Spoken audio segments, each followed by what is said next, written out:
kisah yang diriwayatkan di dalam kitab Adabul Mufrad, juga yang banyak diceritakan oleh Habib-Habib kita di Yaman sana berkenaan dengan ajaibnya sedekah. Pada satu hari, ada satu pengemis datang ke rumah Nabi SAW.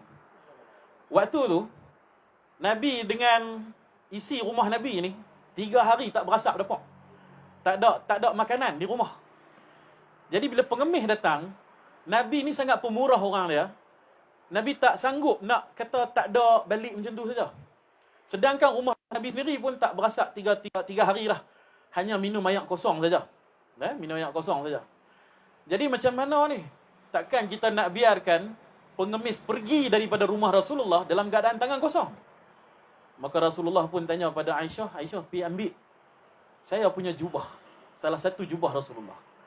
Nabi nak bagi jubah Nabi ni dekat pengemis tadi. Boleh makan ke jubah ni? Tak boleh makan. Tapi Nabi bagi ni supaya pengemis tadi ni boleh pergi lelong dekat pasar. Ui, kalau lelong jubah Nabi ni, orang sanggup bayar juta-juta. Macam lah ni lah, sekepin rambut Nabi ni, ada orang sanggup bayar juta-juta. Sehelai rambut Nabi ni.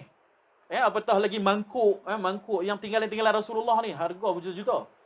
Baru-baru ni ada auction dekat Britain sana. Dinar di zaman Rasulullah SAW dijual dengan harga 8 juta. 8 juta dolar. Nah, dinar. Satu dinar ni lebih kurang 1,000 ya. 4.25 gram mah. Lebih kurang 1,000. Tapi dijual dengan harga 8 juta. Tu pun orang duk bida. Ada dinar di zaman Rasulullah SAW di bida dekat London sana, dekat Britain, British. Baik, jadi pengemis ni pun dia ambil lah baju tu. Dia bawa pergi ke pasar dan dia pun iklan. Di tangan saya ada baju Rasulullah SAW. Ada siapa nak beli ke? Pokok-pokok berkerumun pergi dekat orang pengemis tadi ni. Masing-masing memberikan harga.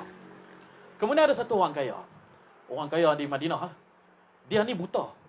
Mata dia buta. Maka dia pun beritahu dekat khadim dia, aku nak hang pergi bida, bid sampai dapat. Kalau hang berjaya, aku bebaskan hang.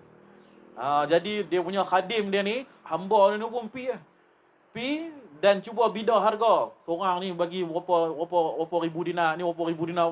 Lalah menanglah dekat khadim ni. Maka dia punya gembira, dia pun bawa jubah tu bagi kat tuan dia. Hak pengemis tadi tu automatik jadi jutawan. Daripada pengemis, dalam masa 1 hari tu jadi jutawan tu. Berkat jual jubah Nabi SAW.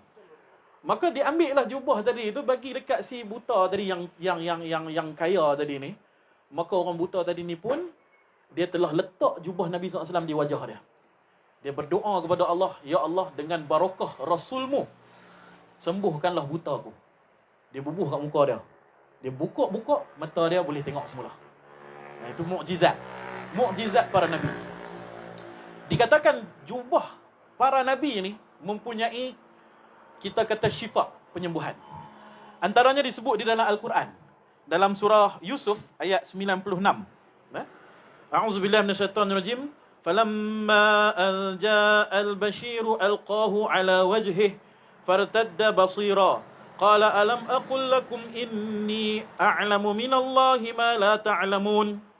Maka sebaik sahaja datang pembawa khabar berita yang menggembirakan itu, dia pun lalu meletakkan baju Nabi Yusuf pada muka Nabi Yaqub. Lalu menjadilah ia celik kembali seperti sedia kala. Nabi Yaqub berkata, bukankah aku telah katakan kepada kamu, sesungguhnya aku mengetahui dengan perantaraan wahyu dari Allah akan apa yang kamu tidak ketahuinya. Siapa yang biasa baca kisah Nabi Yaqub ni fahamlah. Nabi Yusuf ni masa kecil-kecil ni kena lempak masuk dalam telaga dengan adik-beradik dia. Nabi Yaqub ni teriak sampai buta. Sampai ketua. Dan akhirnya macam mana boleh sembuh buta dia adalah berkat menyapu wajahnya dengan jubah Nabi Yusuf AS. Jadi si buta tadi ni pun, dia ambil iktibar daripada ayat Quran tadi, dia ambil jubah Rasulullah, sapu kat muka dia. Dan betul-betul celik. Kemudian si buta ni pergi ke rumah Rasulullah dan serahkan semula jubah tu kepada Nabi. Nabi SAW dapat senyum. Nabi berkata dekat Aisyah, lihatlah ajaibnya sedekah. Dengan satu sedekah yang aku bagi ni, jubah ni, telah menjadikan pengemis jadi orang kaya, telah menyebabkan si buta jadi celik, dan aku punya jubah ni dapat balik kat aku. Kan, tak rugi apa pun. Jadi dengan bersedekah ni, tidak akan ada penyesalan. Orang yang berwakaf, orang yang bersedekah, Nabi SAW jamin tidak akan menyesal. Tidak ada siapa pun pernah menyesal sebab bersedekah. Maka Allah Subhanahu Wa Taala akan ganda-gandakan lagi, berkat-berkatkan lagi rezeki bagi orang yang bersedekah.